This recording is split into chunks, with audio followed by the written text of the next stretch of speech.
kita hidup pun sebenarnya kita tidak bisa ngelola kehidupan itu tidak bisa. Nah, kalau sama nggak bisa nanti setelah mati juga ada tidak bisa. Ya sudah, ketika kita hidup yang ngelola juga Allah, ketika mati juga yang ngelola. Bedanya apa? Jadi di sini terus kita dilatih inna sholati wa nusuki wa mahyaya wa mamati lillahi rabbil alamin. Tapi kenapa kita ragu terhadap kehidupan setelah kematian? Karena ketika kita hidup seakan-akan kita tahu cara hidup. Makanya Allah itu tersinggung betul ketika ada orang merasa bisa ngelola cara hidupnya. Makanya kata Allah, kalau gojlok ya, gojlok orang-orang yang kepedean, kalau kamu top, jangan mati. Itu kalau la in kuntum ghairu madinin tarjiuna in kuntum shadiqin. Kalau kamu merasa top itu jangan mati. Di mana-mana mati itu udah top. Kalau la idza balaghatil khulqum wa antum khina idin hancur. Mbok ketika nyawa kamu sudah sampai kerongkongan, kamu tarik lagi supaya kamu udah mati. Mati itu udah top. Katanya kamu top kok. Mati. Jangan mati. Kalau top itu jangan mati, jangan miskin, jangan tua, jangan jadi jelek, pokoknya top terus itu. Itu juga terus sama. Tapi orang itu lupa. Nah, ketika sehat begini kita seakan-akan ngelola kehidupan. Nah, gara-gara merasa ngelola seakan-akan kalau mati lalu saya gimana ya kalau mati. Nah, cara berpikir masyarakat gini, kalau kampung ini mau dibalik sama Allah, mau ada adab, logikanya yang tahu akan ada adab itu pasti sudah pergi. Padahal Nabi Yunus pergi ini bukan karena takut adab, semangkau. Nabi Yunus itu minggat tadi apa itu, apa kalau dalam bahasa Arab pergi gak pamit ya, kalau orang Jawa bilang minggat. Kalau itu sebenarnya saking mangkalnya, saking emosinya, beliau akhirnya meninggalkan kaumnya tanpa pamit. Tapi kaumnya itu menjadi tahu bahwa ini serius Yunus, buktinya dia gak berani di kampung, berarti mau ada betul itu. Dan efek positif dari teori itu, teori kultur tadi, akhirnya mereka tobat. Saat itu juga mereka wiridan di lapangan, terus semua kesalahannya diselesaikan. Sampai ada rumah yang sudah dibangun permanen karena di tanah tetangga dirobohkan saat itu juga. Bahkan ada batu yang dulu nyuri, satu dua batu yang dulu hasil nyuri, saat itu juga dirobohkan, dikembalikan sama hari itu semua kezaliman diselesaikan. Ini penting saya utarakan, jadi tobat itu tidak hanya istighfar. Kalau istighfar ribet, tobatnya orang punya utang terus istighfar gitu kan ribet itu. Ada punya utang terus minta maaf itu kan ribet itu, harus diselesaikan itu. Tobat diterima sama Allah. Batas akhir finish dari harusnya ada adab, misalnya Senin, Selasa, Rabu, harusnya Rabu itu sudah kena adab. Ternyata Rabu itu tidak kena adab. Nabi Yunus sebetulnya juga penasaran, kampungnya itu kena adab tidak? Dilihat dari jauh ternyata tidak. Tambah kecewa dia. Jadi, wah ini saya kalau pulang pasti dibunuh karena saya jaga bohong. Di masyarakat situ ada aturan siapa yang bohong dibunuh. Padahal Nabi Yunus ngumumkan nanti Rabu ada azab. Kira-kira gitu. Ternyata Rabu itu udah ada, makanya dia sudah di batas kampung, kembali minggat lagi karena nanti pulang pasti dibunuh karena dia ada bohong. Ya akhirnya masyhur itu, terus dia ikut nelayan sekenanya, yang penting lari dari kampung, ikut nelayan sekenanya. Zaman itu, ini saya ulang lagi, zaman itu nanti ini efeknya nanti ke tauhid. Zaman itu para nelayan itu kayak sepakat, kalau ada kapal atau perahu mau tenggelam itu pasti ada yang minggat. Hanya minggat itu pergi tidak terhormat. Terus fasahama fakana minal mutsatin. Nah dulu tuh orang sudah punya peradaban. Nah, ini cerita kultur, sudah punya peradaban. Punya peradaban. Ya sekarang gini, kalau nyemplungan salah satu kan tidak adil diundi.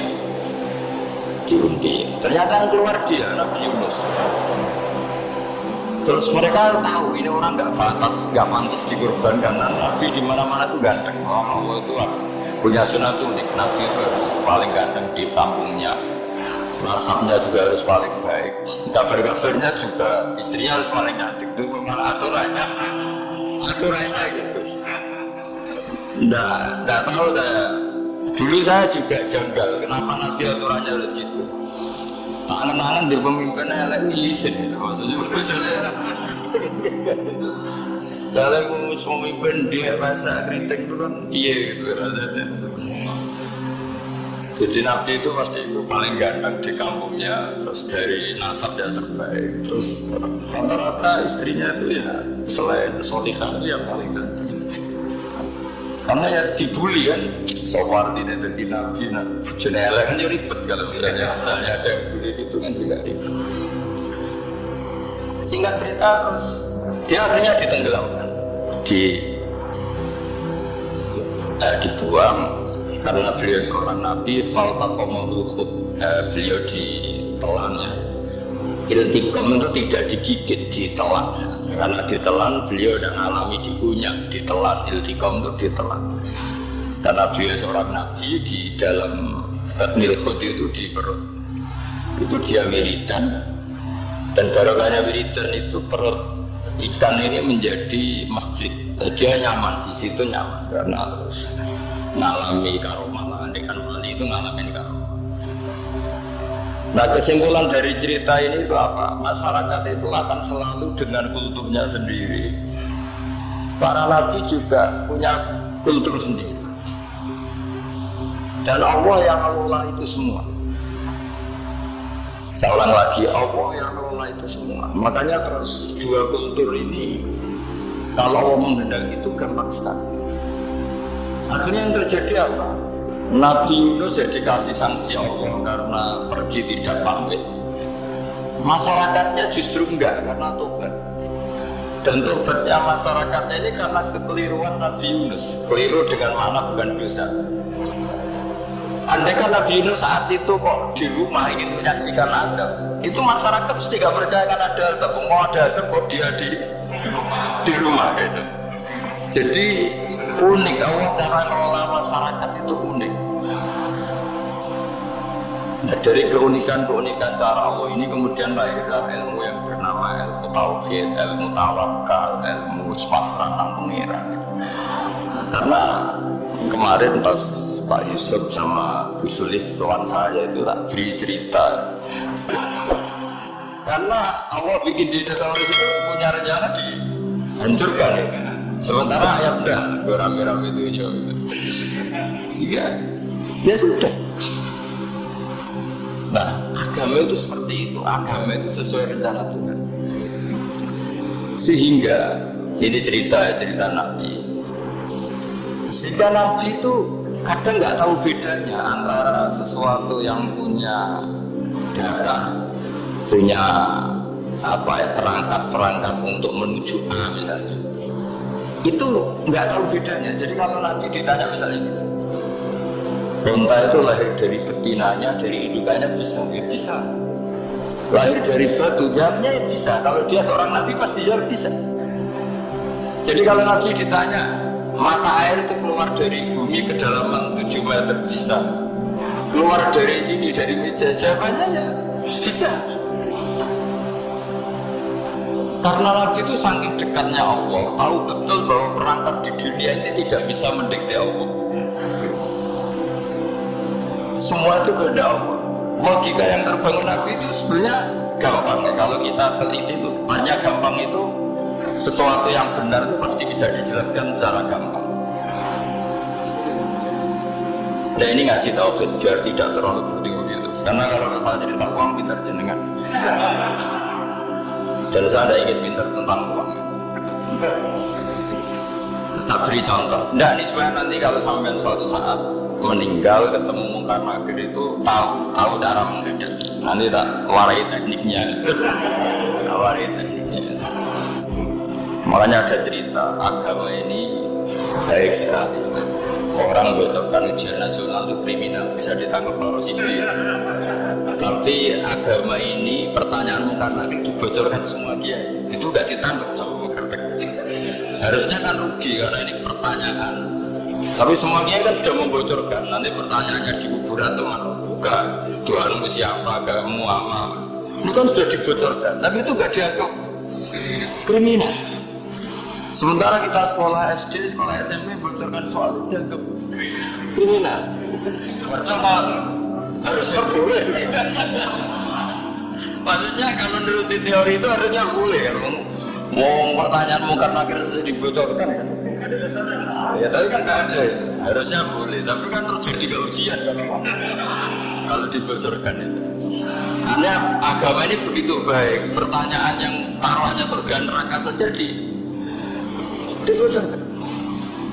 Kurang apanya baiknya agama ini? Pertanyaan sepenting itu dibocorkan dan dia tidak ditangkap sama mungkar nakir itu. Saya ulang lagi ya supaya kita ingat fitrah salimah. Soal Anda modern monggo, tapi saya sebagai kiai akan ngajari kalian tentang fitrah salimah. Jadi kalau kamu itu benar-benar beragama, ini misalnya kertas, ini lempengan baja. Kalau kamu beragama, kalau ditanya kuat mana, ya terserah jenengan. Dalam saja kertas ini, aku punya niat tak simpan di arsip nasional. Baja ini tak niatkan, tak luluhkan, tak hancurkan. Sehingga kalau kita ngomong ya secara materi harus ditambahi, secara materi kuat gajah ya Allah. Tapi secara substansi jenengan ya terserah jenengan monggo. Nah, di sini yang mulai lupa itu karena selalu menjawab pasti kuat gajah. Kata pasti ini yang akhirnya orang menghilangkan teori beragam. Berdasar. Nah akhirnya para nabi, para wali itu ditanya. Saya punya kitab karangannya Abdul Hamid, orang-orang alim. Kitab itu dulu saya ngaji lama sekali, sampai sekarang saya pelajari.